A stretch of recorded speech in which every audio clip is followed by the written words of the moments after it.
మీ అందరూ కూడా నా ప్రత్యేకమైన వందనాలు. ఈ సమయంలో కొద్దిసేపు మనము భారతదేశం గురించి అదేవిధంగా దేవుని వాక్యాన్ని కూడా మనం ధ్యానం చేసుకుందాం. ప్రియమైన వారులారా, ఈ రోజు మనం అందరూ ఇక్కడ కూడి ఉన్నాం. కారణం ఏమంటే ఈ రోజు ఆగస్టు 15 80 సంవత్సరపు స్వాతంత్ర దినోత్సవం. ఈ రోజు భారతదేశంలో ఉన్నటువంటి భారతీయులందరికీ, భారతీయ ప్రియులందరికీ ఇది ఒక గొప్ప పండుగ. కారణం ఏమంటే ఈ దినం అనగా ఆగస్టు 15వ తారీఖున అర్ధరాత్రి మధ్యలో భారతదేశానికి స్వాతంత్రం వచ్చింది. మన భారతదేశంలో రకరకాల కులాలు, మతాలు, వర్గాలు కలిగినటువంటి ప్రజలు ఉన్నారు. అదేవిధంగా మన భారతదేశంలో హిందూ, ముస్లిం, క్రిస్టియన్స్ వీళ్ళందరూ చేసుకునే పండుగలు కూడా ఉన్నాయి. మన హిందూ సహోదరులు చేసుకునే పండుగలు ఏమంటే సంక్రాంతి, శివరాత్రి, హోలీ, దీపావళి, గణేష్ చతుర్థి. ఇంకా వారు చేసుకోవాల్సిన పండుగలు రకరకాలుగా ఉన్నాయి. అదేవిధంగా మన భారతదేశంలో మన ముస్లిం సహోదరులు చేసుకునే పండుగలు ఏమంటే రంజాన్, బక్రీ, ఈద్. అదేవిధంగా ఈ భారతదేశంలో మన క్రైస్తవులు చేసుకునే పండుగ ఏమంటే ఈస్టర్ డే, గుడ్ ఫ్రైడే. ఆ తర్వాత డిసెంబర్ నెల వస్తే నవంబర్ ప్రారంభంలో నుండే ప్రారంభిస్తారు. ఏమని? సిమి Christmas, merry Christmas and grand Christmas. ప్రపంచ దేశం అంతా క్రైస్తవులు ఉన్నారు కాబట్టి ప్రపంచ దేశంలో ఉన్నటువంటి క్రైస్తవులు అందరూ క్రిస్మస్ ఆరాధన చేసుకుంటారు. అయితే మన భారతదేశంలో హిందూ సహోదరులు చేసుకునే పండుగలు ఉన్నాయి, ముస్లిం సహోదరులు చేసుకునే పండుగలు ఉన్నాయి, క్రైస్తవులుగా మనము చేసుకునే పండుగలు కూడా ఉన్నాయి. ఇంకొక విషయం ఏమంటే మన భారతదేశంలో మన హిందూ సహోదరులు వారికి సంబంధించినటువంటి పండుగలు చేసుకుంటుంటే అందులో మన ముస్లిం సహోదరులు పాల్గొన్నారు. మన ముస్లిం సహోదరులు చేసుకునే పండుగలో మన హిందూ సహోదరులు అందులో పాల్గొనరు. అయితే ఒక విషయం చెప్తాను, జాగ్రత్త వినండి. ఎవరిని ఎవరు ఇబ్బంది పెట్టకుండా ఎవరు ధర్మాన్ని వాళ్ళు కాపాడుకుంటున్నారు, ఎవరు భక్తి జీవితాన్ని వాళ్ళు చేస్తున్నారు, ఎవరు దేవుని వాళ్ళు పూజించుకుంటున్నారు, ఎవరు పండుగలు వాళ్ళు చేసుకుంటున్నారు, ఎవరు దేవుని వాళ్ళు ప్రకటించుకుంటున్నారు, ఎవరిని ఇబ్బంది పెట్టకుండా వాళ్ళ ధర్మాన్ని వాళ్ళు చేసుకుంటున్నారు, వారు బోధ వాళ్ళు చేసుకుంటున్నారు, వాళ్ళ పండుగలు వాళ్ళు చేసుకుంటున్నారు. వెరీ గుడ్, చాలా మంచిది. అయితే మన భారతదేశంలో ఎలాంటి కుల మతాలతో పని లేకుండా, చిన్న పెద్దని తేడా లేకుండా, భాష భేద అభిప్రాయాలు లేకుండా, చిన్నోడైనా పెద్దోడైనా నల్లోడైనా తెల్లోడైనా ఎవరైనా సరే, రిక్షా తొక్కే వ్యక్తి అయినా, ఆటో నడిపే వ్యక్తి అయినా, బస్సు నడిపే వ్యక్తి అయినా, షిప్ నడిపే వ్యక్తి అయినా, ఆకాశంలో విమానం నడిపించే పైలట్ అయినా, ప్రతి ఒక్కరూ ఎలాంటి కుల మతాలతో రంగు భేద అభిప్రాయాలు లేకుండా భారత్ మేరా దేశే, భారతీయులందరూ నా సోదరులు అని చెప్పుకుంటూ అందరూ కలిసి చేసుకునే పండుగ ఏదైనా ఉందంటే అది ఆగస్టు 15వ తారీఖున జరుగుతున్నటువంటి స్వాతంత్ర దినోత్సవం అనే పండుగ మాత్రమే. ఆగస్టు 15వ తారీఖున భారతదేశానికి ఏమొచ్చింది అని అడిగితే ఏమొచ్చిందండి? స్వాతంత్రం వచ్చింది.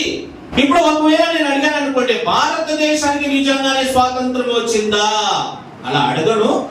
అందరికీ తెలిసినటువంటి మాట అదేమంటే భారతదేశానికి స్వాతంత్రం వచ్చింది. ఒకవేళ నేను ఎవరైనా అడిగాను అనుకోండి, భారతదేశానికి నిజంగానే స్వాతంత్రం వచ్చిందా అని అడిగితే వారి యొక్క రియాక్షన్ ఎలా ఉంటుంది? వారు చెప్పే మాట ఎలా ఉంటుందంటే భారతదేశానికి నిజంగానే స్వాతంత్రం వచ్చిందంటే వారు చెప్తున్నటువంటి మాట, చెప్పే మాట అదే పైగా అలాగ అడుగుతున్నారు. మీరు ఒక దైవ సేవకుడుగా ఉండి దైవజనుడు యేసు గారి జీవిత చరిత్రలో నటించారు. అందమైన గోవా ప్రాంతంలో పుట్టి, గోవా రాష్ట్రంలో పుట్టి మా ఆంధ్రప్రదేశ్ వచ్చి స్వచ్ఛమైన తెలుగు భాష నేర్చుకున్నారు. 6వ తరగతి చదువుకున్నారు, 6 భాషలు మాట్లాడగలుగుతారు, 60 పాటలు రాశారు. ఇన్ని కృపావరాలు పొందుకొని ఇన్ని టాలెంట్ ఉండి కూడా భారతదేశానికి స్వాతంత్రం నిజంగానే వచ్చిందని మీరు అడగడం ఏంటి అని వాళ్ళు నన్ను అడుగుతారు. వాళ్ళు చెప్పే మాట ఏమంటే, పాస్టర్ గారు భారతదేశానికి స్వాతంత్రం వచ్చింది కాబట్టి ఈ రోజు భారతదేశంలో అందరూ సంతోషంగా ఉన్నారు, క్షేమంగా ఉన్నారు. భారతదేశానికి నిజమైన స్వాతంత్రం వచ్చింది కాబట్టి ఈ రోజు ఎవరికి నచ్చిన పనులు వాళ్ళు చేసుకొని బ్రతుకుతున్నారు. భారతదేశానికి నిజమైన స్వాతంత్రం వచ్చింది కాబట్టి ఈ రోజు భార్య, బిడ్డలు, కుటుంబం సహా సంతోషముగా, ఆర్భాటముగా, ఉల్లాసంగా, ఉత్సాహంగా ఈ స్వాతంత్ర దినోత్సవాన్ని చేసుకుంటున్నారు. భారతదేశానికి నిజమైన స్వాతంత్రం వచ్చింది కాబట్టి ఈరోజు ఎక్కడ చూసినా, ఎటు చూసినా, ఎవరి చేతిలో చూసినా, పోలీస్ స్టేషన్ ఎదుట, హాస్పిటల్ ఎదుట, పాఠశాల ఎదుట, న్యాయస్థానం ఎదుట 3 రంగుల జెండా పట్టుకొని, 3 రంగుల జాతీయ జెండా పట్టుకొని ప్రతి ఒక్కరు తన దేశము గురించి గర్వంగా, ధైర్యంగా చెప్పుకునే మాట ఏం తెలుసా? మై ఆజాద్ హూ, నేను స్వతంత్రుడను, నేను భారతీయుడిని, सारे जहां से अच्छा हिंदुस्तान हमारा, हिंदुस्तान है हमारा. ఇలాగా చెప్పుకుంటూ ఈ దినం ప్రతి ఒక్కరూ 3 రంగుల జెండా పట్టుకొని దేశ గీతం పాడుకుంటున్నారు, జాతీయ గీతం పాడుకుంటున్నారు. ఈ రోజు ప్రతి ఒక్కరూ చేతులు 3 రంగుల జెండా పట్టుకొని తన దేశం గురించి జాతీయ గీతం పాడుకుంటున్నారు. ఏమని తెలుసా? జనగణ మన హరి నాయక జయ హే భారత భాగ్య విధాతా, పంజాబ సింధు గుజరాత మరాఠా ద్రావిడ ఉత్కల గంగా, వింధ్య హిమాచల యమునా గంగా, ఉచ్చల జలధి तरंगा, तब शुभ नामे जागे, तब शुभ आशीष मांगे, गाहे तब जय गाथा, जन गण मंगल दायक जय हे भारत भाग्य विधाता.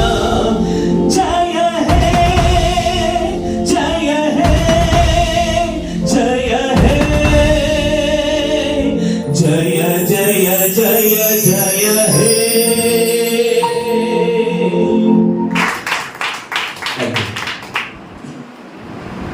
నిజమండి, మన భారతదేశానికి స్వాతంత్రం వచ్చింది కాబట్టి ఈ రోజు ప్రతి ఒక్కరు క్షేమంగా ఉంటున్నారు, సంతోషంగా ఉంటున్నారు.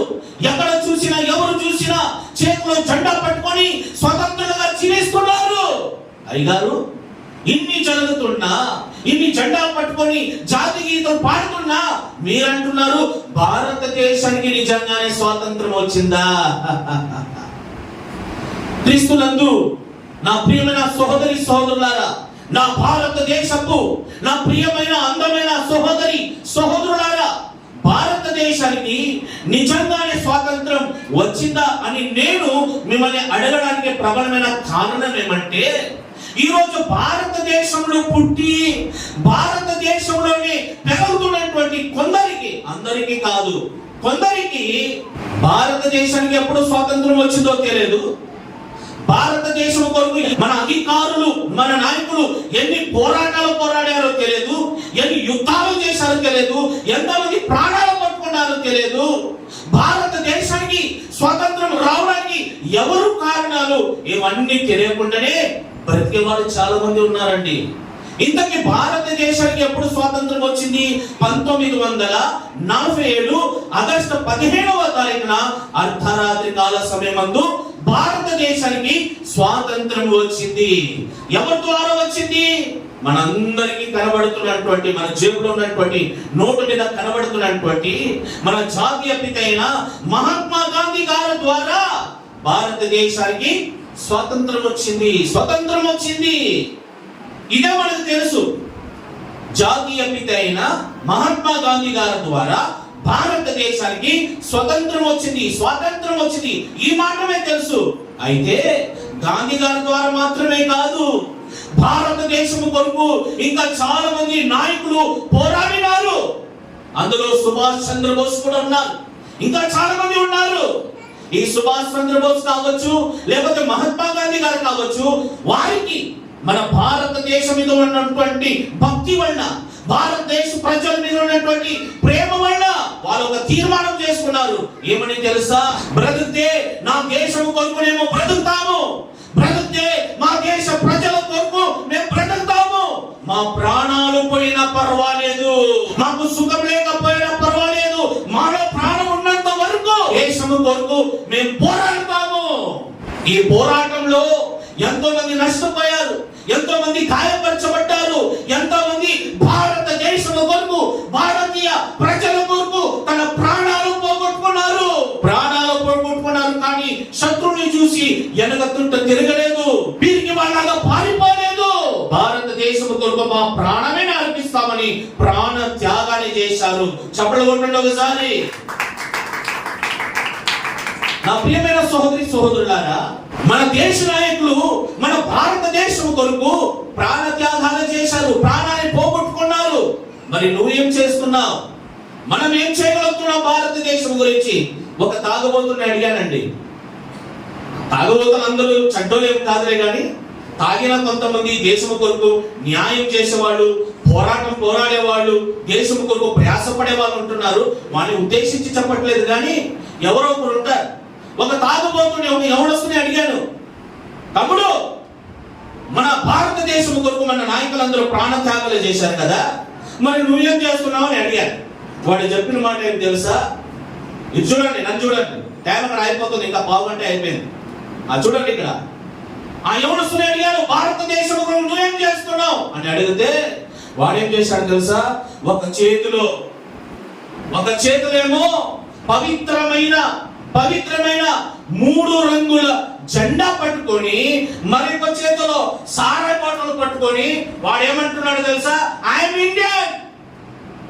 ఏమండి? పవిత్రమైన జెండా పట్టుకొని, 3 రంగుల జాతీయ జెండా పట్టుకొని, మరొక చేతిలో సారాయి బాటలు పట్టుకొని ఆయన చెప్తున్నాడు ఐఎమ్ ఇండియన్ అంట. ఏమంట? ఐఎమ్ ఇండియన్ అని చెప్తున్నాడు. గాడిద గుడ్డేమి కదా, 24 గంటలు సారాయి తాగుతుంటావు, 24 గంటలు చుట్టాలు తాగుతుంటావు, 24 గంటలు రౌడీలాగా తిరుగుతుంటావు, తాగిగిరి చేస్తావు, మరలా చెప్తున్నాడు ఐఎమ్ ఇండియన్. నా ప్రియమైన సహోదరి సహోదరులారా, మన సుభాష్ చంద్రబోస్ గాని, మహాత్మా గాంధీ గారు గాని, అంబేద్కర్ గాని, ఛత్రపతి శివాజీ గాని, వీరందరూ సారాయి తాగుతూ తిరగలేదండి, సమయాన్ని వేస్ట్ చేయలేదండి. వీళ్ళ భారతదేశం కొరకు ఎన్నో పోరాటాలు పోరాడారు. జరిగి స్తోత్రం. వాళ్ళు ఇన్ని పోరాడారు కాబట్టి ఈ రోజు భారతదేశానికి స్వాతంత్రం కలిగింది. దేవునికి మహిమ కలుగును గాక. ప్రియమైన వారులారా, ఇంకొక ఆశ్చర్యపరిచే విషయాన్ని మీకు చెప్తాను, జాగ్రత్త వినండి. భారతదేశానికి స్వాతంత్రం వచ్చింది కానీ భారతదేశంలో ఉన్నటువంటి ప్రజలకు స్వాతంత్రం రాలేదు. నేను భారతీయుని, భారతదేశాన్ని నేను ప్రేమిస్తున్నాను, భారతదేశం కొరకు నా ప్రాణమైన అర్పిస్తున్నానని చెప్తున్నారే, ఆ ప్రజలకు, భారతదేశ ప్రజలకు స్వాతంత్రం రాలేదు. ఎవరు చెప్పారు ఈ మాట? భారతదేశానికి స్వాతంత్రం వచ్చింది కానీ భారతదేశంలో ఉన్నటువంటి ప్రజలకు స్వాతంత్రం రాలేదనే మాట ఎవరు చెప్పారు? చిన్నేశ్వర గారు చెప్తున్నారా? నో. జాన్ క్రైస్ట్ గారు చెప్తున్నారా? నో. పవన్ కళ్యాణ్ గారు చెప్పారా? నో. జగన్ మోహన్ రెడ్డి గారు చెప్పారా? నో. చంద్రబాబు నాయుడు గారు చెప్పారా? నో. మెగాస్టార్ చిరంజీవి గారు చెప్పారా? నో. మహేష్ బాబు గారు చెప్పారా? నో. ఎవరు చెప్పారు? షారూక్ ఖాన్, అమీర్ ఖాన్, సల్మాన్ ఖాన్, అమితాబ్ బచ్చన్, సినీ యాక్టర్స్ చెప్పారా? నో. లేకపోతే మన ప్రధానమంత్రి అయిన మోడీ గారు చెప్పారా? నో. మరి ఎవరు చెప్పారు ఈ మాట?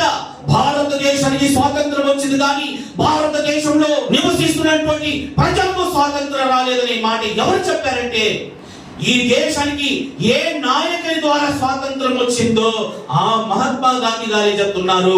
భారతదేశానికి స్వాతంత్రం వచ్చింది కానీ భారతదేశంలో ఉన్నటువంటి ప్రజలకు స్వాతంత్రం రాలేదు. మరి ఎప్పుడు వస్తుంది?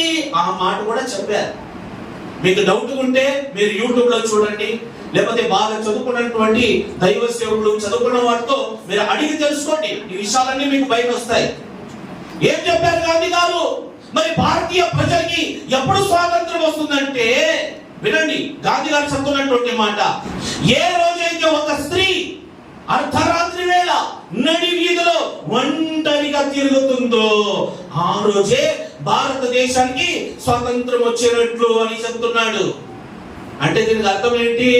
ఇంకా భారతంలో నివసిస్తున్నటువంటి ప్రజలకు స్వాతంత్రం రాలేదని అర్థం. మరి స్వాతంత్రం అంటే ఏంటి? స్వతంత్రం అంటే ఏంటి? ఇప్పుడు 4 విషయాలు చెప్తాను. 4 పాయింట్లు చెప్తాను. వ్యర్థమైన మాటలు, పనికిమాలిన మాటలు చెప్పడానికి రాసుకునే వాళ్ళు రాసుకోండి, లేకపోతే రాసుకోవడానికి చేత కాకపోతే చక్కగా వినండి. స్వాతంత్రం అంటే ఏమిటి? స్వాతంత్రం అనే మాటకి అర్థం ఏమిటి? భారతదేశంలో మనకి అధికారులు ఇచ్చినటువంటి రాజ్యాంగం గురించి చెప్తాను. ఇతర దేశాల గురించి చెప్పను, కానీ మన భారతదేశం స్వాతంత్రం రాజ్యాంగం గురించి చెప్తాను. 1 పాయింట్ అదేమంటే స్వాతంత్రం అంటే ఏమిటి? 1, నీవు ఏ రాష్ట్రంలో ఉన్నా ఎక్కడున్నా, నువ్వు ఏ రాష్ట్రంలో ఉన్నా ఎక్కడున్నా నీకు నచ్చినటువంటి దేవుణ్ణి నువ్వు పూజించవచ్చు, ప్రకటించవచ్చు. నీకు నచ్చిన దేవుని నువ్వు ప్రకటించవచ్చు, పూజించుకోవచ్చు. 2వదిగా నీకు నచ్చిన వస్త్రం, డ్రెస్, వస్త్రం అది ఏ రంగైనా సరే, ఎరుపు రంగైనా, తెలుపు రంగైనా, నలుపు రంగైనా నువ్వు వేసుకోవచ్చు. 3వదిగా నీకు నచ్చిన ఆహార పానీయాన్ని నువ్వు తినవచ్చు, త్రాగవచ్చు. అంటే నీ శరీరాన్ని హాని కలిగించేదే కాకుండా, నీ శరీరాన్ని నాశనం చేసేది కాకుండా, నీ శరీరానికి ఆ హాని కలిగించే, అనారోగ్య పాలు చేసే, నీ శరీరాన్ని కృంగ చేసే మద్యపానాలు కాకుండా నీ శరీరానికి ఆరోగ్యం ఇచ్చే ఏ ఆహార పానీయమైనా నువ్వు తినవచ్చు. లేకపోతే నా డబ్బులు నా ఇష్టం అంటే అది నీ కర్మ, ఏం చేయలేము. స్వాతంత్రం గురించి చెప్తున్నాను. 3వది ఏం చెప్పాను? నీకు నచ్చిన ఆహారాన్ని నువ్వు తినవచ్చు. 4వదిగా నీకు నచ్చిన వారితో నువ్వు కలిసి తిరగవచ్చు. జాగ్రత్త వినండి ఈ మాట, అబద్ధం చేసుకోబాకండి. నీకు నచ్చినటువంటి వారితో నువ్వు తిరగవచ్చు, కలిసి జీవించవచ్చు. అంటే గాలికి తిరగడం కాదు, పనికిమాలిన వాడితో తిరగడం కాదు. అసలు ఎవరితో తిరగాలి, ఎవరితో సహవాసం చేయాలి, ఎవరితో సహవాసం చేస్తే నీకు మేలు కలుగుతుందో బైబిల్ ఏమో చెప్పింది, ఇవన్నీ వివరించి మీకు చెప్తాను. 1, స్వాతంత్రం అంటే ఏమిటి? లేకపోతే మనకి అధికారులు ఇచ్చినటువంటి రాజ్యాంగం ఏంటి? నీకు నచ్చినటువంటి భారతదేశంలో నువ్వు ఏ రాష్ట్రంలో ఉన్నా ఎక్కడున్నా నీకు నచ్చిన దేవుని నువ్వు పూజించవచ్చు, ప్రకటించవచ్చు. మరి ఆ స్వాతంత్రం మనకి ఉందా? స్వతంత్రం ఉందా? ఎక్కడుందండి? భారతదేశానికి స్వాతంత్రం వచ్చింది, కానీ భారతదేశంలో ఉన్నటువంటి ప్రజలకి స్వాతంత్రం రాలేదు. మణిపూర్ అనే ప్రాంతంలో క్రైస్తవులందరూ ప్రభుని ప్రకటిస్తుంటే, ఈ మణిపూర్ అనే ప్రాంతంలో క్రైస్తవులు ఉండడానికి వీల్లేదని పాస్టర్లందరినీ కొట్టిన రోజు లేదా? పాస్టర్లని బట్టలు తీసి నగరంగా తిప్పిన రోజు లేదా? ఛత్తీస్గఢ్ లోని క్రైస్తవులు ఇక్కడ ఉండడానికి లేదు, ఈ ఛత్తీస్గఢ్ లో ఉండడానికి లేదు, ఈ ప్రాంతంలో క్రైస్తవులు అనేవారు ఉండడానికి లేదు, పాస్టర్ అనేవాళ్ళు ప్రవేశించడానికి లేదు అని క్రైస్తవులందరినీ చిత్రహింస చేసి 13 కుటుంబాన్ని వెలివేశారండి. ఈ రోజు అనేక చోట మహారాష్ట్ర, కర్ణాటక, గుజరాత్, మణిపూర్ ఆ ప్రాంతంలో అక్కడిక్కడ ఎందుకు, మన ఆంధ్రప్రదేశ్ లో కూడా కొంతమంది పెద్దవారు యవనస్తులు చక్కగా పాటలు పాడుకుంటూ కరపత్రాలు పంచుకుంటూ మీ బ్రతుకు మార్చుకోండి అయ్యా, మీ బ్రతుకు మార్చుకోండి అని మంచి స్వార్థ ప్రకటిస్తుంటే వాళ్ళని కొట్టే వాళ్ళు లేరా? దాడులు చేసే వాళ్ళు లేరా? ఎక్కడో ఉందండి భారతదేశంలో స్వాతంత్రం. మన క్రైస్తవులే కాదండి, ఒక యవనస్తుడు అండి, మంచి కుర్రాడు, మన ముస్లిం సహోదరుడు, చాలా మంచివాడు. ఆయన పని ఆయన చేసుకుంటున్నాడు, ఆయన సువార్త కూడా ప్రకటిస్తలేదు, వాళ్ళ దేవుడి గురించి కూడా చెప్పుకుంటా లేదు. ఆయన ఏదో పని మీద అలాగ కూర్చొని బైక్ మీద కూర్చొని ఉంటే ఒక పనికి మాలిన వాడు వచ్చేసి, ఎవరిని కూడా నేను విమర్శిస్తలేదు, ఏ ధర్మాన్ని కూడా నేను విమర్శిస్తలేదు, ఉన్న వాస్తవమే నేను చెప్తున్నాను. కావాలంటే మీరు యూట్యూబ్ లో చూడండి. ఒక ముస్లిం సహోదరుడు తన పని అయినా చేసుకుంటుంటే ఎవడో ఒక పనికి మాలిన వాడు వచ్చి గొంతు మీద కత్తి పెట్టి, నువ్వు పలానా దేవుడికి చేయగొట్టరా అంటున్నాడు. నువ్వు చెప్పేదేమయ్యా, మాకు ఇష్టమైతే చెప్తాం, లేకపోతే మానుకుంటాం, దేవునికి మహిమ కలుగునుగాక. గొంతు మీద కత్తి పెట్టి బలవంతంగా చేపట్టించే అధికారం నీకెవరు ఇచ్చారు? ఎప్పుడుందని స్వాతంత్రం? మన దేవుడి గురించి ప్రకటించుకోవడానికి లేదు, ఆరాధించడానికి లేదు. కొంచెం సౌండ్ ఎక్కువైపోతే చాలండి గొడవతో చేస్తారు. ఎక్కడుంది స్వాతంత్రం? అందుకని మహాత్మా గాంధీ గారు చెప్పిన మాట ఏమంటే, ఏ రోజైతే ఒక స్త్రీ అర్ధరాత్రి వేళ నడి వీధులలో ఒంటరిగా తిరుగుతుందో, ఎప్పుడంట? అర్ధరాత్రి కాదండి, ఈ రోజు పట్ట పగలే ఒక ఆడబిడ్డ, ఒక అమ్మాయి, ఒక స్త్రీ ఒంటరిగా కనబడితే చాలండి, 4 పనికి మాలిన వాళ్ళు కలిసి ఏం చేస్తున్నారు, ఎన్ని ఘోరాలు జరుగుతున్నాయో మీకు తెలుసండి. రీసెంట్ గా ఈ మధ్య రీసెంట్ గా ఈ మధ్య రాజస్థాన్ అనే ప్రాంతంలో 13 సంవత్సరాలు కలిగిన ఒక బాలిక, 13 సంవత్సరాలు కలిగినటువంటి ఒక ఆడబిడ్డని, ఒక అమ్మాయిని 32 మంది కలిసి పాడు చేశారు. ఎంత ఇబ్బంది పడి ఉంటుందండి ఒకసారి ఆలోచించండి. ఎక్కడ ఉందండి స్వాతంత్రం? ఎక్కడ ఉంది? ఈ రోజు పట్ట పగలే ఒక ఆడబిడ్డ స్కూల్ వెళ్ళాలంటే భయం, ఒక ఆడబిడ్డ కాలేజ్ వెళ్ళాలంటే భయం, ఆఫీస్ వెళ్ళాలంటే భయం. ఎక్కడ ఉందండి స్వాతంత్రం? భారతదేశానికి స్వాతంత్రం వచ్చింది, కానీ భారతీయ ప్రజలకు స్వాతంత్రం రాలేదు. స్వాతంత్రం రాలేదండి. మనకు నచ్చిన దేవుని పూజించుకోవడానికి లేదు, మనకు నచ్చినటువంటి దేవుని ప్రకటించడానికి లేదు. స్వాతంత్రం రాలేదండి. ఇంకా ప్రజలకి స్వాతంత్రం రాలేదు. రెండో పాయింట్ ఏం చెప్పాను నేను?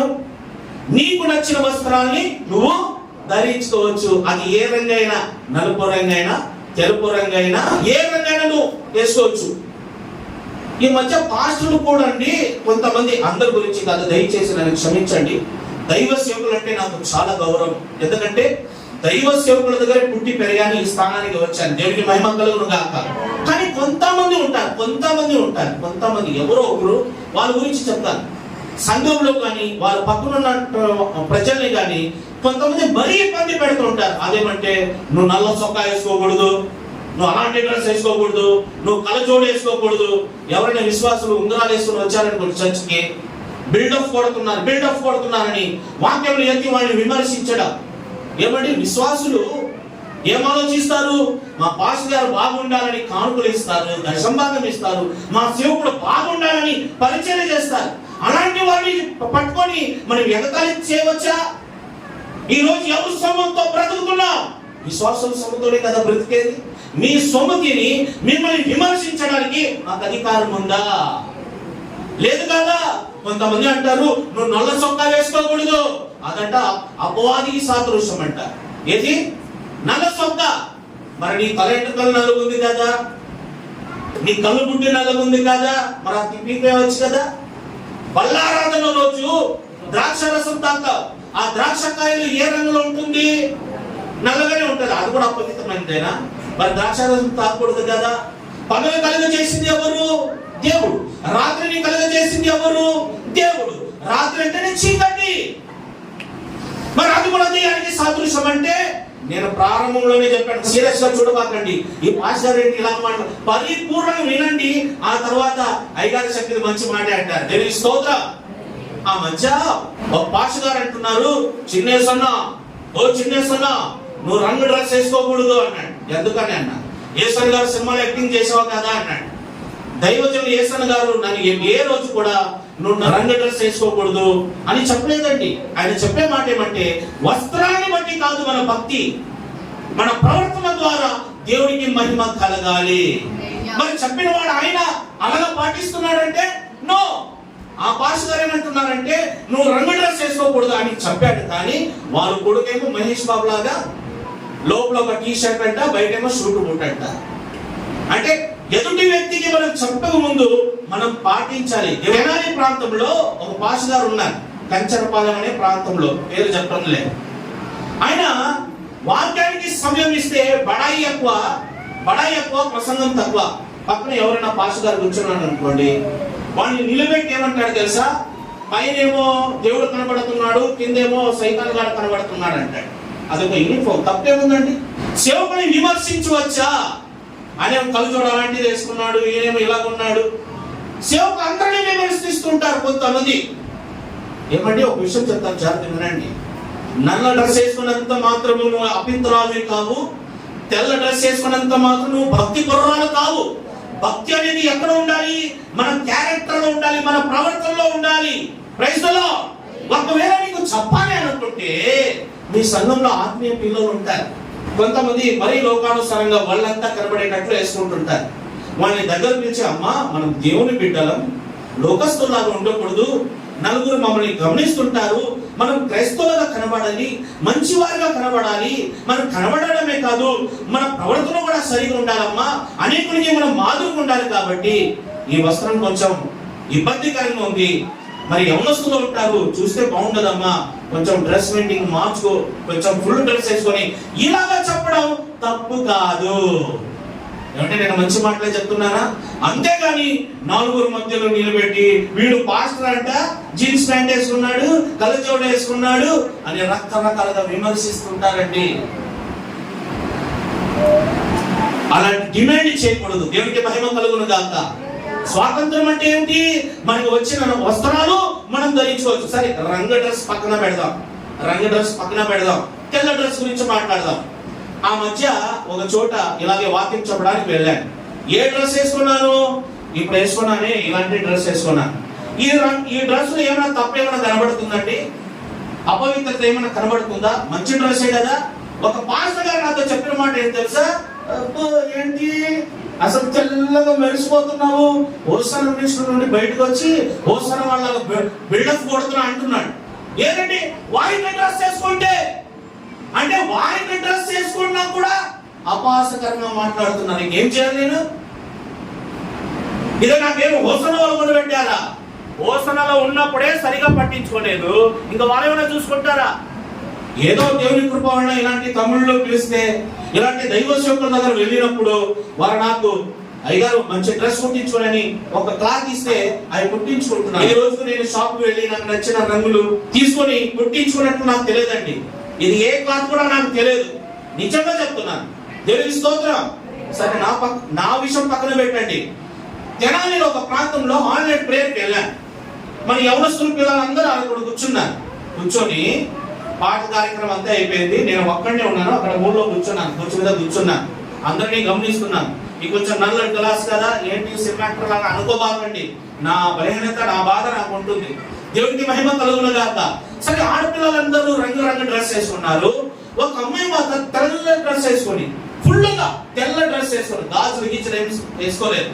పాపం ఆమె తెల్ల డ్రెస్ వేసుకొని, ఆ రోజు బల్లారాధన ఉంది, తెల్ల డ్రెస్ వేసుకుని వస్తే ఒక నలుగురు అమ్మాయిలు అక్కడ కూర్చొని అమ్మాయిని చూసి ఏమంటున్నారు తెలుసా? అమ్మ వచ్చింది వయ్యారి, తెల్ల డ్రెస్ వేసుకొని గుసగుసు మాట్లాడుకుంటున్నారు.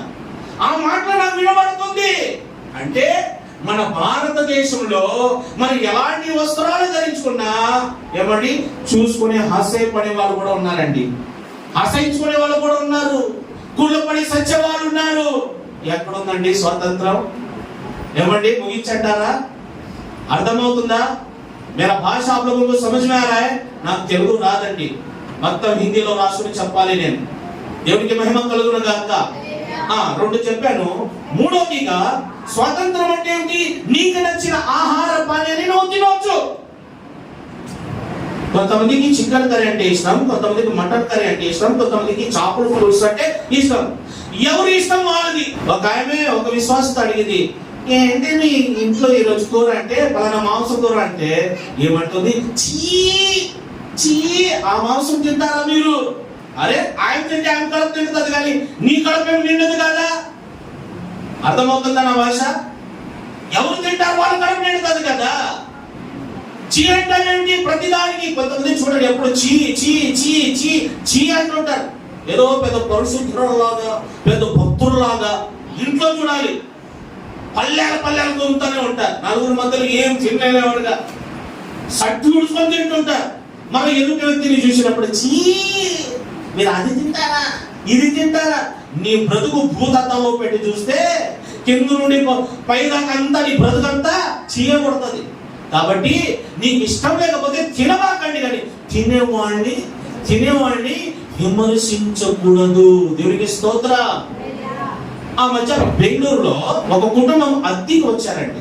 రెంట్ ఎక్కువ అడుగుతున్నారని ఒక కుటుంబంలో వాళ్ళు తక్కువ ఇస్తున్నారు కాబట్టి వాళ్ళ దగ్గర వచ్చారు. వాళ్ళు పలానా కులానికి సంబంధించిన వ్యక్తులు, కులాల మతాల గురించి మాట్లాడకూడదు, పేరు చెప్పట్లే కానీ వాళ్ళు ప్రారంభంలోనే ఏం చెప్పారంటే ఓనర్ గారు, అయ్యా మేము పలానా కులానికి సంబంధించిన వాళ్ళు కాబట్టి మేము మాంసం తినము, మాంసం వాసన కూడా పడదు అని కొన్ని కండిషన్ చెప్పారు.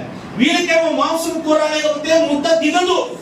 2 నెలలు అయింది, వీళ్ళు ఆకుకూరలే తింటున్నారు కానీ మాంసం తినడానికి లేదు. ఒకరోజు ఇంటి ఓనర్ గా చెప్పారు, మేము ఊరికి వెళ్ళొస్తాం, కొంచెం పని ఉంది, ఇదిగో కొంచెం వీళ్ళు జాగ్రత్తలు వెళ్ళిపోయారు.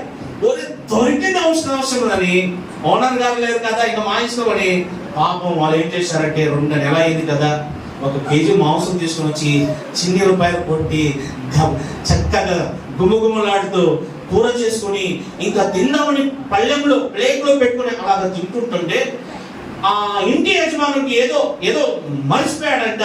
సడన్ గా వచ్చాడండి. సడన్ గా వచ్చి చూస్తే మాంసం కూర కనబడుతుంది, వాసన. ఆయన ఏం చేశాడు తెలుసా? కోపంతో తట్టుకోలేక ఆ ఇంటి ఓనర్ వచ్చేసి ఆ తింటున్నటువంటి పళ్ళాన్ని కాళ్ళతో తన్నాడండి. అరే నీకు ఇష్టం లేకపోతే మాకు విరోధంగా చేశావు, మాకు ఇబ్బంది కలిగించే పని చేశావు, మీరు ఇల్లు ఖాళీ చేసి వెళ్ళిపోండి అని చెప్పుకుంటే బాగుండేది. కానీ ఏం చేశాడు తెలుసా?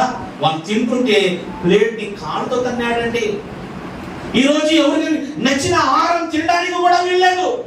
కొన్నిసార్లు సేవకుల మీటింగ్ వెళ్తుంటారు, పాస్టర్ మీటింగ్ కి. ప్రశాంతంగా తిందామనుకుంటారు. ప్రశాంతంగా తిందామనుకుని క్యూలో నిలబడితే ఒక్కొక్క ఇంత ఉంటుంది, నడుతూ ఉంటారు. లైన్ లో నిలబడవచ్చు కదా. ఉన్న వాస్తవమే చెప్తున్నా, ఎవరిని విమర్శించడానికి కాదు, కానీ ఇలాంటి చెత్తనే మీకు అర్థమవుతుంది. స్వాతంత్రం లేదండి, తినడానికి కూడా స్వాతంత్రం లేదు. పెళ్లి కాకమునుపు నేను బ్యాచిలర్గా ఉన్నప్పుడు, వినండి, బ్యాచిలర్గా ఉన్నప్పుడు ఎక్కువ సామాన్లు, కొన్ని సామాన్లు ఉన్నాయి, మిక్సీ కూడా లేదు. నేను ఒంటరివాడిని కాబట్టి ఏదో కొంచెం 100 రూపాయల మాంసం తీసుకుని వచ్చేసి, మిక్సీ కూడా లేదు, ఆ గ్లాస్ తీసుకొని, ఈ చపాతీ కర్ర ఉంటుంది చూడు, ఆ చపాతీ కర్ర తీసుకొని ఆ గ్లాస్ లో అల్లం, చిన్నిపాయలు, కొబ్బరేసి టకా టకా టకా టకా అని కొట్టుకొని ఆ మసాలా వేసి కూర చేసుకునేవాడిని. మా ఇంటి పక్కన ఒక ముసలాయన పెద్ద ఆయన ఉండేవాడు, చాలా మంచివాళ్ళే. పాప ఆయన దెబ్బకి భార్య పారిపోయింది. నేను ఏదో యూట్యూబ్ లో చూసుకొని ఏదో కొంచెం మసాలా వేసుకొని ఏదో కూర చేసుకుని తింటుంటే, పాస్టర్ గారు ఏంటి టకా టకాని మసాలా దంచుకున్నావు అని వచ్చేవాడు. సరే పోన్లే, భార్య లేదు కదా, పెద్ద అయినా కదా అని కొంచెం కూర వేసేవాడిని. మధ్యలో మాంసం కూర కాకుండా వంకాయ కూర, తర్వాత మునక్కాయ కూర, తర్వాత బంగాళదుంప కూర, దాని కూడా మసాలా వేస్తారు కదా, టకా టకా టకా అని కొడుతూ ఉంటే, ఏ పాస్టర్ గారు మసాలా వాసన వస్తుంది, మా శబ్దం వస్తుందని మాటి వచ్చేవాడు. నాకు భలే కోపం వచ్చింది. అరే నాకే పిల్లలు లేక నేనేదో చేసుకొని చెప్తాడు, వీడు గొడవ ఎక్కడ రా బాబు అని మనసులో అనుకునేవాడిని. దేవునికి స్తోత్రం. ఈసారి ఏం చేశానంటే, ఈ మసాలా కొడుతుంటే ఆ శబ్దం వినబడుతుందని ఒక క్లాత్ తీసుకొని, గుడ్డ తీసుకొని, ఆ గుడ్డ మీద గ్లాస్ పెట్టి టక్కాన్ని కొడితే ఆ శబ్దం కూడా వినబడింది. ఆయనకి పాస్టర్ గారు ఏంటి శబ్దం లేకుండా మసాలా దంచుతున్నారని వచ్చాయి. భలే కోపం వచ్చింది. ఈసారి ఏం చేశారంటే, ఈ శబ్దం విని పద్దాక కూర కోసం వస్తున్నాడని ఇప్పుడు ఇంట్లో మసాలా దంచలేదు, బయటికి వెళ్ళి మసాలా దంచి వచ్చాను. ఏమైనా తెలియగానే వస్తున్నాడు. పాస్టర్ గారు ఈరోజు మసాలా దంచే శబ్దం రాలేదు కానీ వాసన మాత్రం గుమగుమలాడుతుందని చెప్పాడు. నీకు ఒక దండం బాబు అని. అంటే మంచి వాళ్ళే, దేవునికి స్తోత్రం. సరే బ్యాచిలర్ ఉన్నప్పుడు సంగతి. ఇప్పుడేమంటే, ఇప్పుడు పెళ్లి చేసుకున్నాను, 2 ఆడబిడ్డలు. యోబ్కి దేవుడు అందమైన 2 కుమార్తెలు ఇచ్చినట్లు దేవుడు నాకు 2 కుమార్తెలు ఇచ్చాడు. దేవునికి స్తోత్రం. ఇప్పుడు భార్య ఉంది, బిడ్డలు ఉన్నారు అని 1 కేజీ మాంసం తీసుకుని వస్తే అప్పుడు ఆయన ఒక్కడే ఉండేవాడు. ఇప్పుడు మా పాషమ్మ గారికి 5 అక్క చెల్లెలు ఇంటి చుట్టూ ఉంటారు. నేను 1 కేజీ మాంసం తీసుకుని వస్తే వాళ్ళందరి గిన్నెలు పట్టుకొని వస్తూ ఉంటారు. ఏం చేయాలండి? ఇంకా నేను సేవకుని తిట్టలేను, ఏమనలేను, ఉన్న దాంట్లో పెట్టాలి కదా. అప్పుడు నేనేం చేస్తానంటే, 100 రూపాయల మాంసం తీసుకుంటే వాళ్ళకి అఫీషియల్ గా మళ్ళీ ఇంకొక 100 రూపాయల వాళ్ళ కోసం తీసుకుని వస్తాను. దేవునికి స్తోత్రం. ప్రియమైన వాళ్ళ మీకు తెలిసిన విషయాలే. కొంతమంది మాటికి గిన్నెలు తీసుకుంటా వస్తుంటారు. ఏదో భార్య బిడ్డలు వాళ్ళు కష్టపడుతున్నారు, వాళ్ళు ఏదో వండుకుంటున్నారంటే ఈ పక్కన ఉన్న మాటికి ఏం చేస్తుంటారు? గిన్నెలు పట్టుకుని వస్తుంటారు. ఎవరైనా ఉన్నారా? గిన్నెల ముఖం ఉందా? ప్రతిదానికి అంటే మిమ్మల్ని విమర్శించడానికే చెప్పట్లేదు, కానీ ఉన్న విషయమే చెప్తున్నాను. అయితే దేవుని బిడ్డలుగా మనం ఇవ్వాలి. దేవునికి స్తోత్రం. ఎందుకంటే మనకు కూడా కొన్ని అవసరాలు వస్తుంటాయి, మనం కూడా ఎవరిని అడుగుతుంటాం.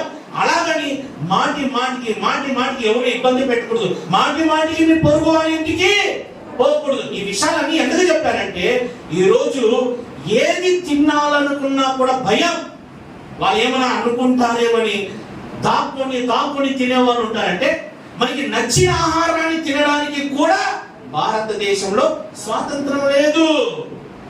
ఏం చెప్పాను? ఒకటి, స్వాతంత్రం అంటే నీవు ఏ రాష్ట్రంలో ఉన్నా ఎక్కడున్నా నీ దేవుని నువ్వు పూజించవచ్చు, ప్రకటించుకోవచ్చు. రెండోదిగా నీకు నచ్చిన వస్త్రాలను ధరించవచ్చు. మూడోదిగా నీకు నచ్చిన ఆహార పానీయాన్ని నువ్వు తీసుకోవచ్చు. నాలుగోదిగా నీకు నచ్చిన వారితో కలిసి తిరగవచ్చు, జీవించవచ్చు. దేవుడికి మహిమ కలుగును గాక. చెప్పండి గట్టిగా హల్లెలూయా. నీకు నచ్చిన వారితో నువ్వు కలిసి తిరగవచ్చు. ఎవరితో తిరగాలి? బైబిల్ మనకేం చెప్తుంది? ఎవరితో తిరగాలి, ఎవరితో కలిసి మనం సహవాసం చేయాలి. చూడండి, నేనే చదువుతాను. నీకు నచ్చిన వారితో కలిసి నువ్వు తిరగవచ్చు, జీవించవచ్చు. సామెతల గ్రంథం 13వ అధ్యాయం 20వ వాక్యం. జ్ఞానులు సహవాసం చేయువాడు జ్ఞానమగుల వాడకును, మూర్ఖుడు సహవాసం చేయువాడు చెడిపోను.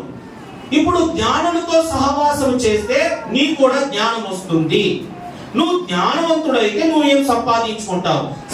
ఇప్పుడు జ్ఞానంతో నువ్వు సహవాసం చేసుకుంటే నువ్వు జ్ఞాని అవుతావు. అప్పుడు జ్ఞాని అయితే ఏం సంపాదించుకుంటావు? సామెతల గ్రంథం 3వ అధ్యాయం 35వ వాక్యం.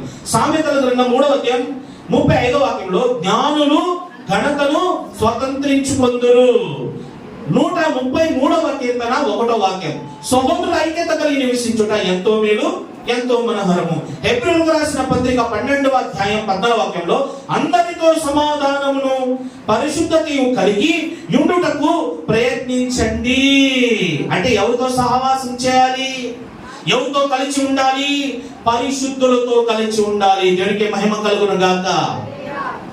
దైవజనుడు మోషే గారి యొక్క పెద్ద కుమారుడు చిలుకలూరుపేటలో పరిచయమే. ఆ రోజు నా సాక్ష్యం చెప్పాను. ఆ సాక్ష్యంలో ఏం చెప్పానంటే, నేను సండే స్కూల్ చర్చికి వెళ్తూ ఉండేవాడిని. నేను ఒక హిందూ కుటుంబంలో పుట్టాను. అయినా కూడా పిల్లలతో పాటు సండే స్కూల్ చర్చికి వెళ్తూ ఉండేవాడిని. ఆ రోజు సండే స్కూల్ చర్చికి వెళ్ళాను, పరిశుద్ధులతో సహవాసం చేశాను. కాబట్టి ఈ రోజు ఒక సేవకుడుగా నిలబడ్డాను. దేవునికి స్తోత్రం. ఒక సేవకుడు ఉన్నాను. లేకపోతే గోవా ప్రాంతంలో, గోవా రాష్ట్రంలో ఒక తాగుబోతుడుగా, ఒక తిరుగుబోతుడుగా ఉండేవాడిని. పరిశుద్ధులతో సహవాసం చేశాను, దైవ సేవకులతో సహవాసం చేశాను, పరిశుద్ధంగా బ్రతకడానికి ప్రయత్నిస్తున్నాను. కాబట్టి ఈ రోజు అనేక చోట దేవుడు కృప ఇచ్చి బహు బలంగా వాడుకుంటున్నాడు. దేవుడికే సమస్త ఘనత, మహిమ, ప్రభావములు కలుగును గాక. ఈ సమయంలో హోసన్నా మినిస్ట్రీస్ రాజమండ్రిలో పరిచర్య చేస్తున్నటువంటి జాన్ వెస్లీ గారి గురించి ఒక విషయం చెప్తాను, జాగ్రత్త వినండి. రాజమండ్రిలో హోసన్నా మందిరం జాన్ వెస్లీ గారి గురించి ఒక మాట చెప్తాను, జాగ్రత్త వినండి.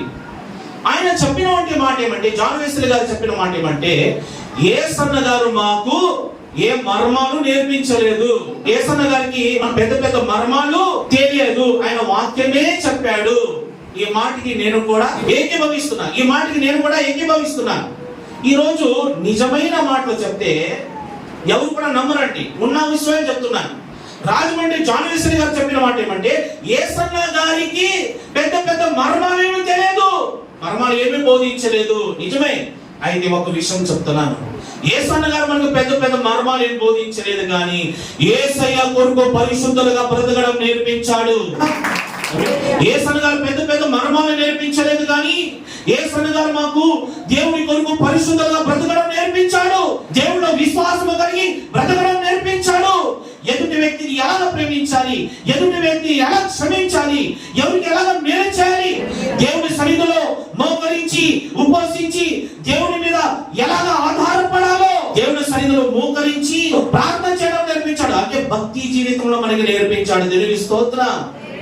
ఈ భక్తి జీవితం లేకుండా, ఈ పరిశుద్ధ అనుభవం లేకుండా, ఎదుటి వ్యక్తిని క్షమించడం, ప్రేమించడం, ఇలాంటి అనుభవం లేకుండా ఎన్ని మర్మాలు తీసుకుని ఏం చేసుకుంటాం? పులిహార పెట్టుకుంటారా? యేసన్న గారు మనకు పెద్ద పెద్ద మర్మాలు ఏమి నేర్పించలేదు, కానీ ఆయన భక్తి జీవితాన్ని నేర్పించాడు. దేవునికి స్తోత్రం. యేసన్న గారు మర్మాలు తెలియదు, కానీ యేసన్న గారు చేసినటువంటి ప్రార్థన వల్ల ఈ రోజు కొన్ని వేల మంది సేవకులుగా మార్చబడ్డారు. దేవునికి స్తోత్రం. కొన్ని వేల సంఘాలు కట్టబడ్డాయి. యేసన్న గారు చేసినటువంటి ప్రార్థన వల్ల అనేక యవనస్తులు సేవకులుగా మార్చబడ్డారు. తాగుబోతులు, తిరుగుబోతులు మార్చబడ్డారు. ఈరోజు అనేక సంఘాలలో దైవజనులు యేసయ్య గారు రచించినటువంటి పాటను పాడుకుంటున్నారు. దేవుడారాల పండుగ పెడితే కొన్ని లక్షల మంది వస్తున్నారు. కొన్ని లక్షల మంది మారు మనసు నిమిత్తం బాప్తిసం పొందుకొని పరిశుద్ధాత్మని వరం పొందుకొని యేసయ్యలో పరిశుద్ధంగా జీవిస్తున్నారు. గుడారాల పండుగ పెడితే దేశ విదేశాల నుండి కొన్ని లక్షల మంది వస్తున్నారు. కారణం ఏం తెలుసా? యేసయ్య గారు పెద్ద మర్మాలు చెప్తున్నాడని కాదు, యేసయ్య గారు పెద్ద ప్రసంగికుడని కాదు. మరి యేసయ్య గారిలో ప్రజలు చూశారు తెలుసా? యేసయ్య గారికి మర్మాలు తెలియకపోయినా యేసయ్య గారు ఒక భక్తి కలిగిన దైవ సేవకుడు. కొట్టండి చప్పట్లు. యేసయ్య గారు ఒక భక్తి కలిగిన దైవ సేవకుడు. ఆయన భక్తి కలిగిన దైవ సేవకుడుగా బ్రతికాడు. ఆయన పిల్లలైనా, ఆయన సేవకులైనా, ఆయన శిష్యులైనా మాకు కూడా యేసయ్య గారు చెప్పిన మాట ఏమంటే, అరే దేవుని సేవకి బోధ కాదు కావాల్సింది, మన ప్రవర్తన సరిగ్గా ఉండాలి, మన సాక్ష్యం కరెక్ట్ గా ఉండాలి. మీకు పెద్ద పెద్ద మర్మాలు తెలియకపోయినా పర్వాలేదు, భక్తి కలిగిన దైవ సేవకులుగా, విశ్వాసులుగా మీరు మామూలుగా జీవించమని యేసయ్య గారు మాకు చెప్పాడు. దేవునికి స్తోత్రం. ఈ రోజు కొన్ని సంఘాలలో కులగచ్చి వచ్చేసిందండి. కులగచ్చి, మాది ఈ సంఘం, ఇది ఆ సంఘం, మీ ఆ కులం, మాది ఈ కులం. ఈ సంఘస్థులు అక్కడ వెళ్ళడానికి లేదు, ఆ సంఘస్థులు ఇక్కడ రావడానికి లేదు. కులగచ్చి. కొన్ని సంఘాలలో అయితే మన ఆంధ్ర క్రైస్తవ పాటలే పాడాలి. ఎవరైనా కొత్త వాళ్ళు వచ్చేసి ఏదైనా పాట పాడితే రెండో వారం నుండి వాళ్ళకి పాట ఇవ్వరు. కొంతమంది వాళ్ళకి నచ్చిన ఏదో పాట ప్రాక్టీస్ చేసి వస్తే ఆ పాట పాడకూడదు, ఈ పాట పాడకూడదు, అక్కడ స్వార్థ ప్రకటిస్తే అక్కడికి వెళ్ళకూడదు అని చెప్తున్నారండి. ఆ మధ్య వాక్యం చెప్పడానికి వెళ్ళాను. ఏదో సందర్భంను బట్టి పిడి సుందర్ గారి యొక్క అల్లుడు జాన్సన్ విక్టర్ గారు రచించినటువంటి ఒక పాట పాడాను. ఏం పాట? నీకు ఇష్టమైనది కావాలి దేవుని అనే పాట పాడాను. తప్పండి. ఒక పాష గారు అంటున్నాడు, ఇట్లా చూస్తున్నాడు నన్ను సీరియస్ గా. ఏం పాష లాగంటే, నువ్వు చిన్న యేసనగా ఉండి పిడి సుందర్ గారు రచించినటువంటి పాట ఎందుకు పాడుతున్నావు? యేసన్ గారు పాట పాడవచ్చు కదా అంటున్నాడు. అరే పిడి సుందర్ గారు రాసిన పాట అయితే ఏమైంది? యేసన్ గారు రాసిన పాట అయితే ఏమైంది? లేకపోతే గుంటూరు రాజా రాసిన పాట అయితే ఏమైంది? ఎవరు రాసిన యేసయ్య పాటే కదండి. పాస్ గారు చెప్పండి, సింగర్ గారు అట్లా చూడవాకండి. దేవునికి స్తోత్రం. హల్లెలూయా. ఎవరు రాస్తే ఏమైందండి? యేసయ్య పాటే కదా అంటే ఇక్కడ కూడా కులగజ్జి వచ్చేసింది. ఎక్కడ చూసినా కులగజ్జి. ఈ కులగజ్జి అనేది మన మధ్యలో నుండి పోవాలి. దేవునికి స్తోత్రం. ప్రియమైన వారులారా, పెళ్లి విషయంలో కూడా స్వాతంత్రం లేదండి కొంతమందికి. పిల్లలకి ఈరోజు తల్లిదండ్రిగా ఉండి పిల్లలకి ఏం చెప్తున్నారు తెలుసా? మా కులంలోనే, మా వంశంలోనే పెళ్లి చేసుకోవాలని ఇష్టం లేకపోయినా బలవంతంగా చేస్తున్నారు. పెద్దలుగా మీరు జాగ్రత్త వినాలి. మా కులంలోనే చేసుకోవాలి, మా వంశంలోనే మేము చూపిన సంబంధమే చేసుకోవాలని బలవంతంగా చేస్తున్నారు. తెనాలి ప్రాంతం నుండి 17 సంవత్సరాలు కలిగిన అమ్మాయికి 50 సంవత్సరాలు ముసలాయికి ఇచ్చి పెళ్లి చేశారండి. సుఖపడుతుందా? తిండి దొరకవచ్చు, వస్త్రాలు దొరకవచ్చు, కానీ శరీరానికి కావలసినటువంటి సుఖం దొరకదు. బైబిల్లో రాయబడింది, నీ యవన కాలపు భార్య యందు, నీ యవన కాలపు భర్త యందు నువ్వు తృప్తి పడాలి. మరి ఆ తృప్తిని ఇవ్వగలుగుతావా? అరే పిల్లలు చదువుకున్నారు, వాళ్ళకు వయసు వచ్చింది, వారికి కూడా కొన్ని కోరికలు ఉంటాయి. నా భార్య ఇలా ఉండాలి, నా భర్త ఇలా ఉండాలి, మేము చదువుకున్నాము, జాబ్ చేసుకుంటున్నాము, వాళ్ళు కూడా అలా ఉండాలి, ఒక సేవకుడిగా ఉండాలి, ఒక ప్రసంగికుడు ఉండాలి, ఒక సింగర్ గా ఉండాలి, లేకపోతే కీబోర్డ్ వాయించే అబ్బాయిగా ఉండాలి అని రకరకాల కోరికలు ఉంటాయి. వాళ్ళ కోరిక ఏమిటో తెలుసుకోవాల్సినటువంటి బాధ్యత మనకు ఉంది. మన కులము, మన వంశము, మా ఇష్టం అని చేస్తే వాళ్ళు సూసైడ్ అయినా చేసుకుంటారు, లేకపోతే పారిపోతారు. దయచేసి అలాగ పెత్తనం చేయబాకండి. వాళ్ళ మంచి క్షేమాలు తెలుసుకోండి. కొంతమంది చదువు లేకుండా వేస్ట్ పిల్లలు తిరుగుతూ ఉంటారు. అలాంటి వాళ్ళకి ఏమీ తెలియదు కాబట్టి వెనక ముందు కొంచెం ఆలోచించి, మన కులమైనా మతమైనా కొంచెం ఆలోచించి పెద్దోళ్ళకి కొంచెం ఒక మాట తీసుకొని, సలహా తీసుకొని, దైవ సేవకుల దగ్గర వస్తే ఇలాగ చేయాలనుకుంటున్నాను వాళ్ళు చెప్పిన మాట కొంచెం గౌరవంగా తీసుకొని ఒక పని చేస్తే బాగుంటుంది. అలాగే నేను ఇష్టం వచ్చిన వాడిపోతాను. మీరు గమనిస్తున్నారు, మీకు చెప్పే మాట పెద్దలు చెప్పినప్పుడు చిన్నపిల్లలు చెప్తాను, బైబిల్లో రాయబడినటువంటి మాట ఏమంటే తల్లి తండ్రిని సన్మానించాలి. కీర్తన గ్రంథంలో రాయబడినటువంటి మాట ఏమంటే పెద్దలు గద్దించుట, నీతిమంతులు కొట్టుట, గద్దించుట తైలాభిషేకం అని రాయబడింది. పెద్దల మాట మనం వినాలి. భారతదేశానికి స్వాతంత్రం వచ్చింది కానీ భారతీయ ప్రజలకు స్వాతంత్రం రాలేదు. భారతదేశము కొరకు మన పితరులు, మన నాయకులు ఏం చేశారండి? ప్రాణాలు అర్పించారు. మనం ఏం చేస్తున్నాం? మన సంగతి పక్కన పెడదాం. కానీ ఇప్పుడు మన భారతదేశం కొరకు మన నాయకులు ఏం చేశారో ఇప్పుడు కొన్ని విషయాలు చెప్తాను. మహాత్మా గాంధీ గారు భారతదేశం కొరకు ఆయన ప్రాణాలు అర్పించాడు. ఆయన ద్వారా ఏమొచ్చింది? భారతదేశానికి స్వాతంత్రం వచ్చింది. ఈ మహాత్మా గాంధీ గారు ఏం చేశారంటే యేసుక్రీస్తు బాటలో నడిచాడు. దేవునికి మహిమ కలుగును గాక. 3 మాటలు. ఒకటి, మహాత్మా గాంధీ గారు చెప్పిన మాట, కుడి చెంప మీద కొడితే ఎడమ చెంప కూడా చూపించాలని ఈ మాట యేసు ప్రభు చెప్పారు. రెండో మాట ఏమంటే నీ పొరుగు వారిని నువ్వు ప్రేమించాలి. అది కూడా యేసు ప్రభువే చెప్పాడు.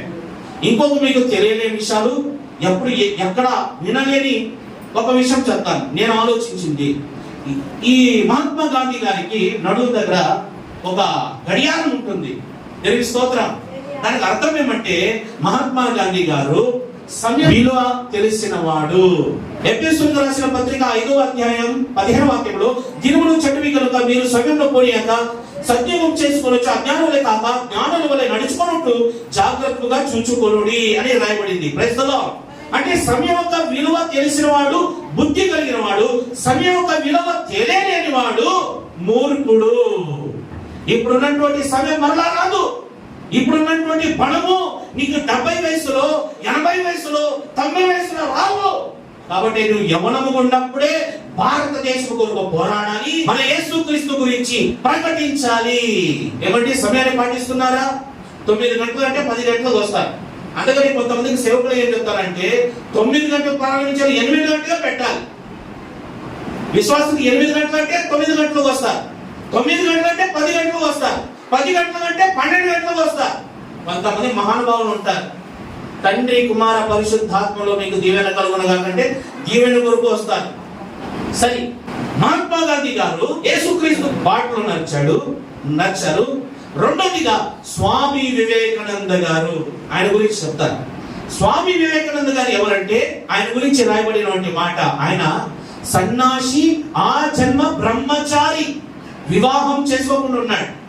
ఆయన పని ఏమంటే ఆయన మంచి కవి, జానపదకాలు రాశాడు, హిందూ ధర్మ ప్రబోధకుడు, ప్రసంగికుడు, మంచి స్పీకర్. ఆయన వల్ల దేశ ప్రజలకి, భారతదేశ ప్రజలకి ప్రయోజనం ఏమంటే ఆయన బంగారు లాంటి, వజ్రం లాంటి, ముత్యము కన్నా మంచి మాటలు, విలువైన మాటలు ప్రజలకు, యవనస్తులకి ఒక ఉన్నతమైన శిఖరానికి ఎత్తించే ఒక విలువైన మాటలు ఆయన అందించాడు. అమెరికాలో ఒకరోజు ఒక చిన్న స్పీచ్ ఇవ్వడానికి పిలిచారంట.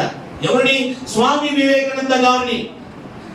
2 నిమిషాలు సమయం ఇచ్చారు. అంతకుముందు మాట్లాడిన ప్రతి ఒక్క 2 నిమిషాలు ఎలా ప్రారంభించారంటే my dear ladies and gentlemen అని పలకరిస్తే ఈయన వెళ్ళడం 2 నిమిషాలు అవకాశం ఇస్తే స్వామి వివేకానంద గారు చెప్పిన మాట ఏం తెలుసా?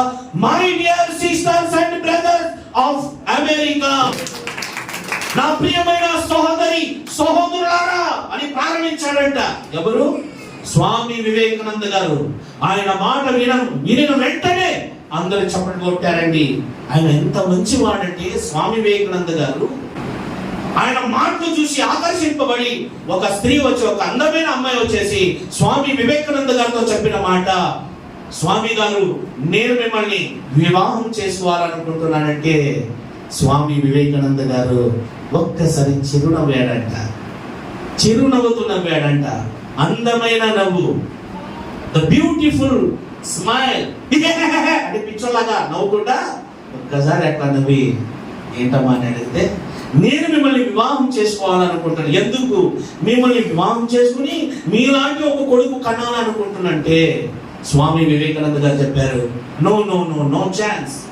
నేను ప్రతిష్ఠించుకున్నాను, వివాహం చేసుకోవడానికి లేదు, నేను సన్యాసిగా ఉండాలనుకుంటున్నాను, నా జీవితాన్ని నేను ప్రతిష్ఠించుకున్నాను, నేను బ్రహ్మచారిగానే ఉండాలి, అవకాశం లేదు, అలాగని మీ కోరిక నేను తీర్చుకుంటూ ఉండను అంటే ఆయన గారు అన్నారట, మరి ఎలాగ సాధ్యం?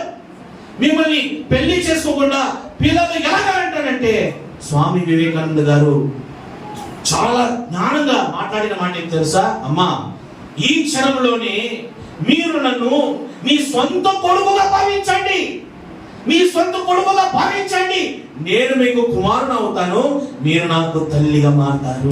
అంటే ఒక ఆడబిడ్డని, స్త్రీని ఒక స్వామి వివేకానంద గారు ఎంతగా గౌరవిస్తున్నాడు, మర్యాదిస్తున్నాడు గమనించండి. ఒక రోజు తల్లి అంటుంది, స్వామి వివేకానందు ఆ కత్తి అంటే, స్వామి వివేకానంద గారు ఏం చేశారు తెలుసా? కత్తి పొదురు ఉన్నటువంటి తన వైపు తిప్పుకొని పిడి వైపు తన తల్లికి ఇచ్చాడంట. తల్లి గారు సంతోషించింది, నా కుమారుడు ఇంత చిన్న వయసులో ఇంతగా ఆలోచిస్తున్నాడా అంటే, స్వామి వివేకానంద గారు ఎదుటి వ్యక్తికి మేలు హాని కలిగినా పర్వాలేదు కానీ నా ద్వారా ఎవరికి హాని కలగకూడదు అని ఆలోచించాడు. ఈ రోజు భారతదేశంలో నివసిస్తున్నటువంటి ప్రతి స్త్రీ అనుకునే మాట ఏం తెలుసా? నా కడుపులో కొడుకు పుడితే స్వామి వివేకానంద లాగే పుట్టాలి. ఇంత పేరు ప్రఖ్యాతిని పొందిన వంటి ఒక మహనీయుడు భారతదేశానికి మృత్యం లాంటి అమూల్యమైన మాటలు అందించినటువంటి స్వామి వివేకానంద గారు యేసు ప్రభు గురించి చెప్పిన మాట ఏమి తెలుసా? యేసు ప్రభు గురించి చెప్పిన మాట ఏమి తెలుసా? యేసు కాలంలో నేను పుట్టుంటే నా దేహంలో, నా శరీరంలో, నా నరనరాలలో ప్రవహిస్తున్నటువంటి నా రక్తము ద్వారా యేసయ్య పాదాలను నేను కడిగేవాడిని. కొట్టు చప్పట్లు. ఎవరికి మహిమ కలుగును గాక. నా సమయం అయిపోయింది, ముగిస్తాను, జాగ్రత్త వినండి. స్వామి వివేకానంద గారు చెప్తున్నారు, యేసుక్రీస్తు ప్రపంచ దేశ ప్రజలందరి కొరకు రక్తము కారిస్తే, స్వామి వివేకానంద గారు చెప్పిన మాట, క్రీస్తు కొరకు నేను నా ప్రాణం అర్పిస్తాను. తిరిగి స్తోత్రం. అంబేద్కర్ మనకి స్వాతంత్రం ఇచ్చాడు, రాజ్యాంగం ఇచ్చాడు.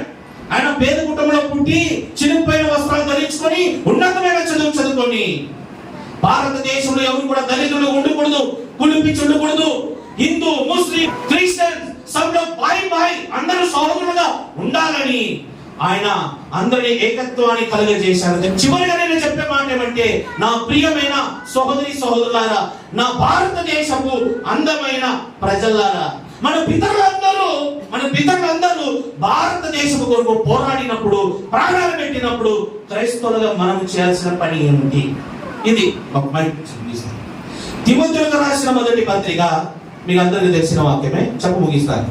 తిమోతిలకు రాసిన మొదటి పత్రిక 2వ అధ్యాయం 1వ వాక్యంలో, మనం సంపూర్ణ భక్తియు మాణిక్యం కలిగి నెమ్మదిగాను సుఖముగాను బ్రతుకు నిమిత్తము అన్నిటికంటే ముఖ్యముగా మనుషులందరి కొరకును, రాజుల కొరకును, అధికారులందరి కొరకును విజ్ఞాపనలు, ప్రార్థనలు, యాచనలు, కృతజ్ఞతాస్తుతులు చెల్లించాలి.